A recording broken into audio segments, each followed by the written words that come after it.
Julie Menanno, who's the author of Secure Love, she says, and we're going to go through some blocks that she talks about to giving and receiving love or connection. And she discusses a few. So flooding dysregulation. This is when the nervous system reaction takes over before there can be clear thinking. The person might defend, shut down, escalate, and protest, but it's unintentional. It's just dysregulation. The nervous system takes over. Lack of emotional awareness. This is struggling to identify the emotion beneath the anger and irritation, the logic, the withdrawal. Without knowing the feeling, it becomes harder to share vulnerably and to understand the other's vulnerability. You versus me mindset. This is getting pulled into proving the point instead of understanding. And the focus shifts to competition where both can feel unseen. Timing.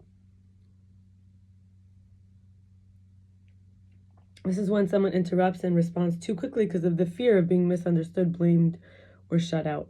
The urgency blocks the emotional space needed for deeper connection. Shame narratives. This is the hidden belief I'm unlovable, not enough, or flawed.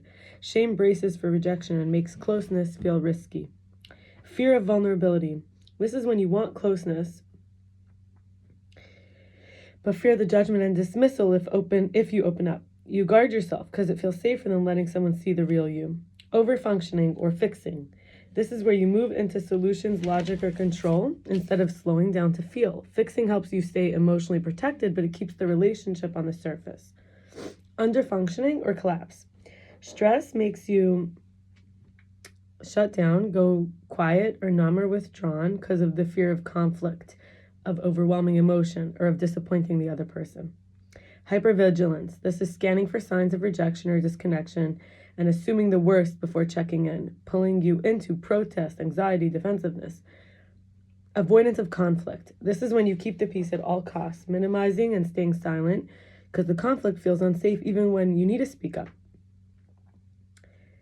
Difficulty receiving care. This is when you're comfortable giving, but uncomfortable receiving. Support feels undeserved or too vulnerable. Fear of dependency. This is when needing someone feels like weakness and the person prides himself on self-sufficiency. And leaning on someone is uncomfortable. Emotional minimizing. This is when you tell yourself that feelings are not a big deal and that you should be stronger. You downplay experience and you miss opportunities for emotional connection. Fear of rejection or abandonment. Even small moments of distance trigger panic, leading to clinging, over-explaining, and seeking reassurance to feel safe again.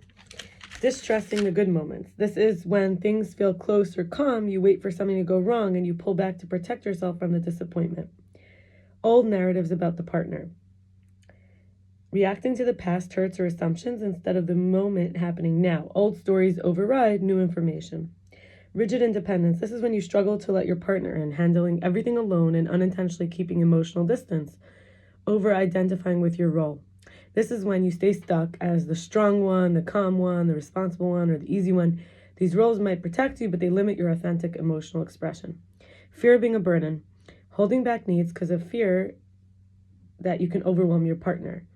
You protect them at the cost of connection. And finally, difficulty repairing. This is when repair feels vulnerable or risky. You avoid going back to the hurt, but the distance grows as repairs are skipped.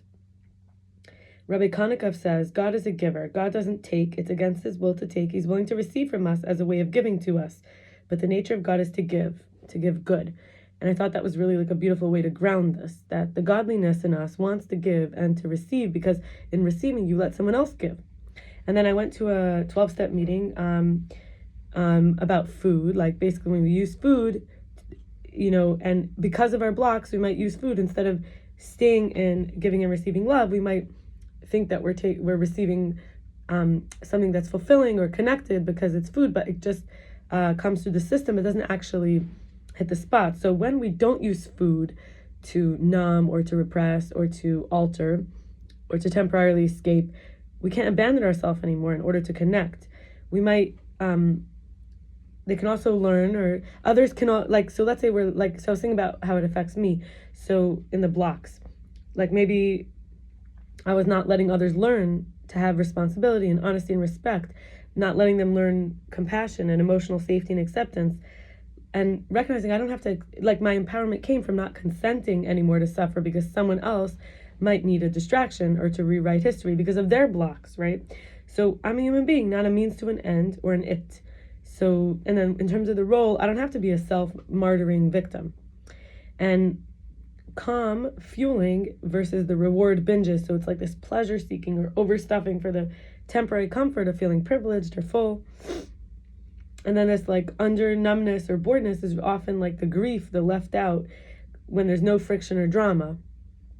But remember, these are things that are coming up to be felt so that we could heal. And then peace in not being right or winning, being good company for myself. So you can see another blockage of the you versus me. And then so many chances to create a new world, to come for myself, a better future. This is when we don't avoid conflict, when we like, okay, I don't have to keep the peace at all costs. I could actually have a more peaceful future if I do the work now and be my real self. So that's all for today. And may we all be able to clear our blocks and have secure love and be able to give and receive connection and love.